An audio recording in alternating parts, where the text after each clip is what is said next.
research in type 1 diabetes. Over to you, Sheryl. Thank you so much, ma'am. And I have now 24 years of experience, so it's an old slide, introductory slide. It's my 24th year this year, and it's been wonderful. Always coming back to JPEF is like family, and it's really lovely.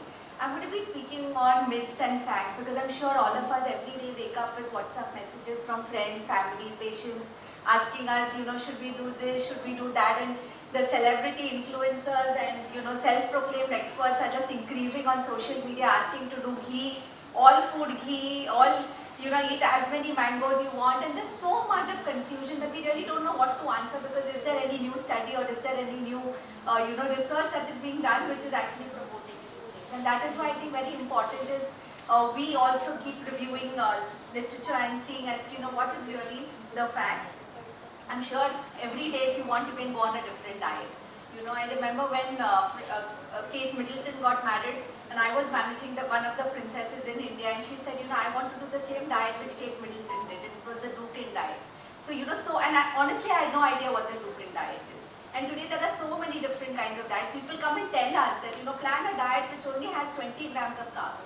We don't want anything more than that. And even our type 1s will come and tell us that. And gluten-free diet, keto diet, paleo diet, vegan diet, so many, intermittent fasting, and therefore, again, a lot of people will go on different diets. GM diet was very popular when we were young, and even today we have people, if they want to lose weight for a wedding, they'll do a GM diet for 1 week and lose some weight, and then gain it all back as soon as the wedding is over or whatever they want to lose it for. Now again, this is a meta-analysis and systemic review of all the kinds of diets that they've reviewed for diabetes remission, and actually what they saw is there's no one particular diet which really works. It has to be tailor-made, it has to be customized. First I used to tell people, no, don't do it, but then I realized that if I tell them don't do it, they will still do it. And they'll go to a quack and do it and actually result in more harm than good. A lot of nutritional deficiencies that are arising out of the diet and affecting their health.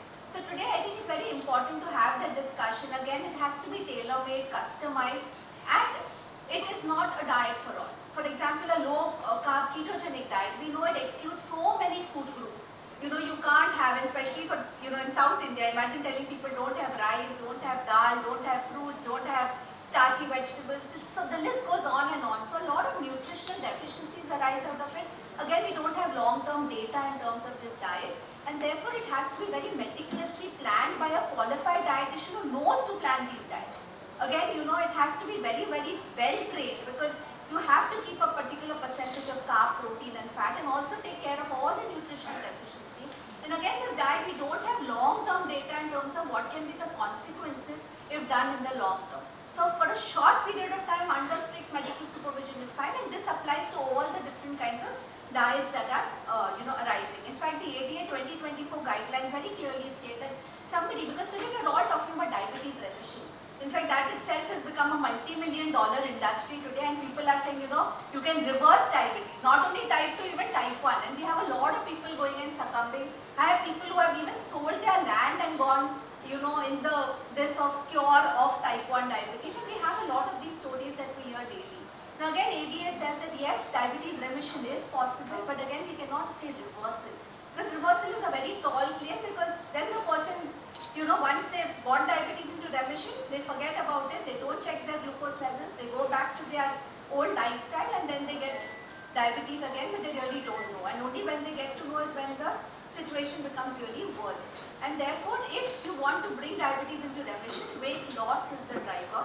And therefore, there for a short period of time using maybe meal replacement therapy or a diet which is lower in calories, but very important is ensuring that there is nutrient density in every calorie that we provide. So very important, it has to be a nutritious diet, and definitely physical activity is what we're looking at. Because again, when we take recalls, we see that people have no physical activity. In fact, a Lancet study just showed us that we Indians are physically inactive, which is actually causing the NCDs to increase. And we have enough reasons. Now it's raining, we can't go. There's something or the other that we keep having reasons about. Again, very important is when we're looking at carb, protein and fat. ADA very clearly states that there is no ideal distribution of carb, protein and fat. You decide what is best for your person, but quality of carbs, quality of fat and quality of protein is very, very important. In fact, there is data saying that yes, if you give a slightly higher protein diet, yes, because of the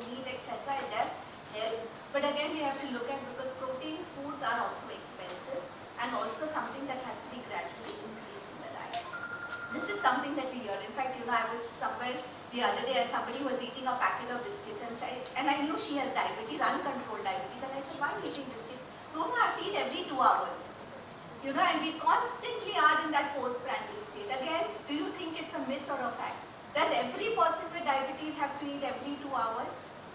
Okay, that's not true. Because what they will do is morning, we had a patient who recently came, she's South Indian, morning she has idli dosa, mid-morning because she feels that she's got diabetes, so that is weakness. So she was having a big bowl of ragi porridge, pre-lunch sugars are all high, lunch again rice because she's South Indian, evening snack, if she's not had oats porridge in the morning, she'll have oats porridge in the evening. So ragi porridge in the morning, oats porridge in the evening, sugars again running very high pre-dinner. And she's always in the high postprandial state, high A1Cs, multiple drugs, and now the doctor said we have to put you on insulin because your sugars are out of control. That's when she came to us. And then just by doing slight modifications in the diet, we were able to actually, reduce the number of drugs. Forget insulin. In fact, she did so well that her A1C now is around 6%. So there is a lot of power in diet and lifestyle. When we're looking at every drug reducing HbA1c by 0.5 to 1%, the same can be achieved even by a good diet and lifestyle therapy. So yes, in between snacks do not have to be very high carb, especially the ragi porridge and the oats porridge, because they are very high in glycemic index as well as glycemic load, and therefore we have to give other solutions. Now again, even I'm from south of India and we love our rice. Imagine telling somebody with diabetes, and today there is no age for diagnosis. Telling them don't eat rice at all. When I started my practice 24 years back, the first thing I used to remove from the diet was rice. Okay? And then people never felt happy, they never came back to us only. Because we had a big list of what not to eat and a very small list of what to eat. And they used to say, madam, when should we eat this? Before food or after food? Because there's nothing in the diet.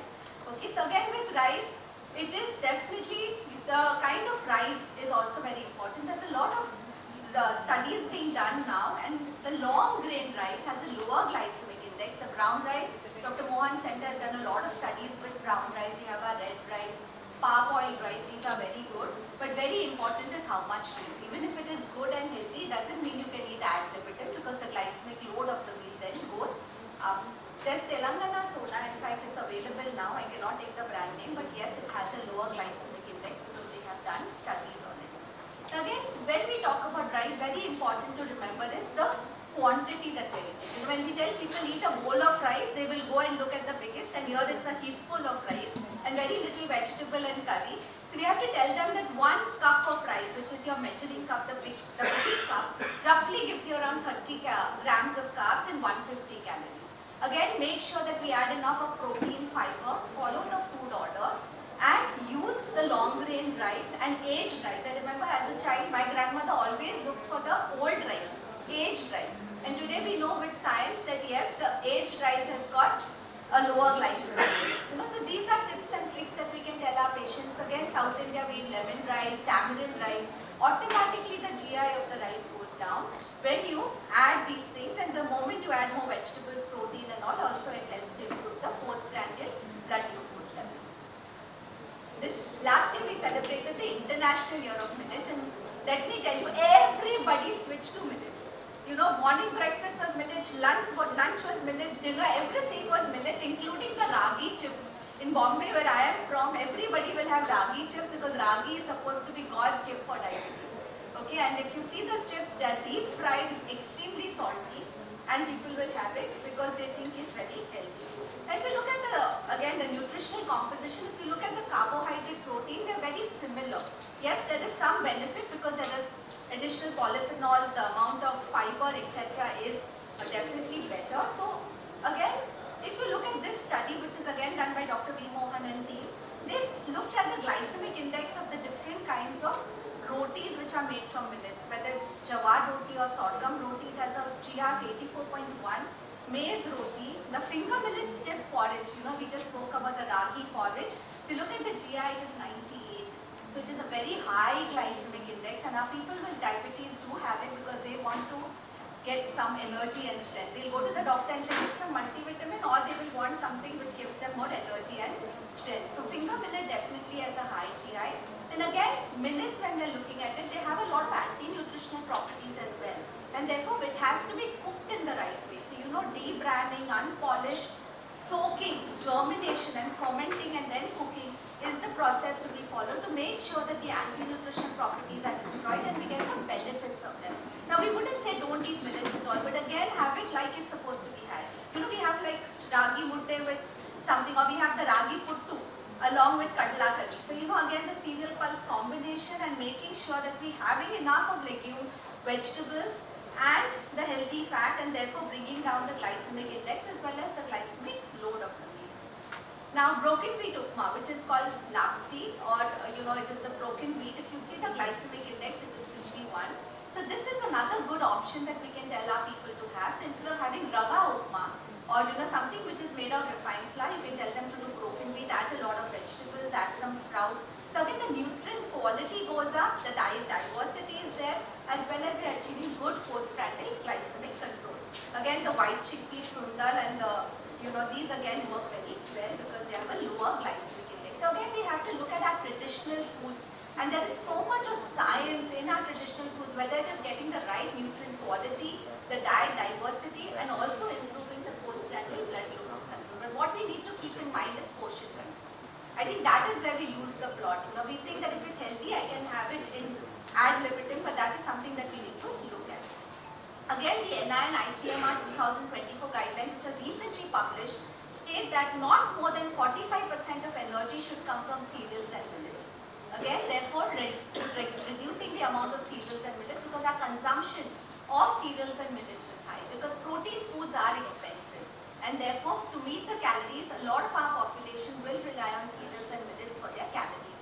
And 20 at breakfast, along with moderating the amount of carbs, you've seen a better postprandial blood glucose levels, as well as the satiety is achieved very well. So people do not go and graze, because if you have a high glycemic index, when you're already insulin resistant, you will see that post-meal, again in 2 hours, the sugars crash because of hyperinsulinemia maybe, and then the person is hungry again and then ends up looking out for biscuits or you know, something that is handy available. So adding an egg for breakfast and whole egg really works well. So again, if you look at the IFCT data for egg, one whole egg gives you around 183 milligrams of cholesterol and 1.5 grams of saturated fat. So while we are including the egg, we have to take into consideration the other saturated fat content coming from your oil, butter, ghee, etc. And then you can have it as a part of the balanced diet. In fact, the NI and ICMR guidelines say that 3 eggs a week is actually good to meet the nutritional requirements of the individual. So egg with the yolk, if they want to add more protein. So one whole egg gives you 6 grams of protein, add 2 more whites, you get another 6 grams. You get 12 grams of protein in a meal. Gives you good satiety, 0 carbs and a lot of healthy nutrients. But we don't overdo it and have 24 and 12 eggs, which is done in a ketogenic diet. I know a lot of people who go to the gym who have 12 and 20 eggs at a time. So absolutely not recommended. Oils, I won't go into much detail because Deepu has already discussed about oils, but there are so many different kinds of oils and you get confused. Again, very important to remember is all oils have similar calories and therefore they still have to be had within the limited, within the recommended amount. Mango and banana, I think we are going overboard now, where we used to say no to mango at all. We do have certain social media influencers today saying eat as much as you want.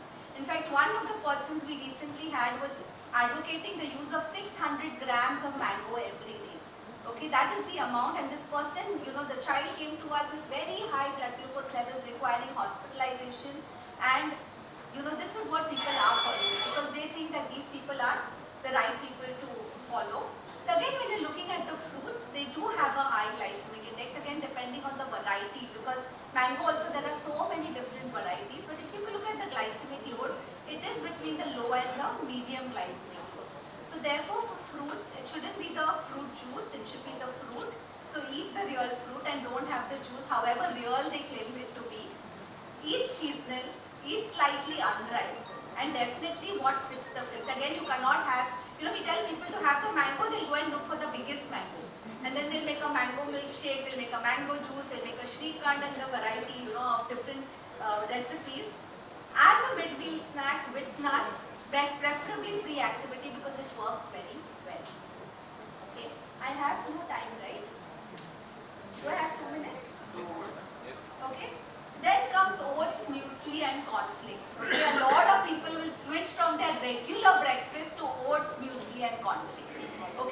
Now even in oats, you get different varieties of oats. You have rolled oats, you have steel cut oats, and you have instant oats. Okay, now Gitu has said that yes, eating 60 grams of oats gives you good 3 grams of beta-glucan fiber, which is good for health, especially to lower your cholesterol. But again, if you look at the kind of oats, it is the steel cut oats and the rolled oats which have a better glycemic response compared to the instant oats. So instant oats will instantly raise the blood glucose levels, and in our experience when we do CGMS with our patients, we've seen that oats, when had as a porridge, it has a very high glycemic response. So we have to look at how we can blunt the glycemic response.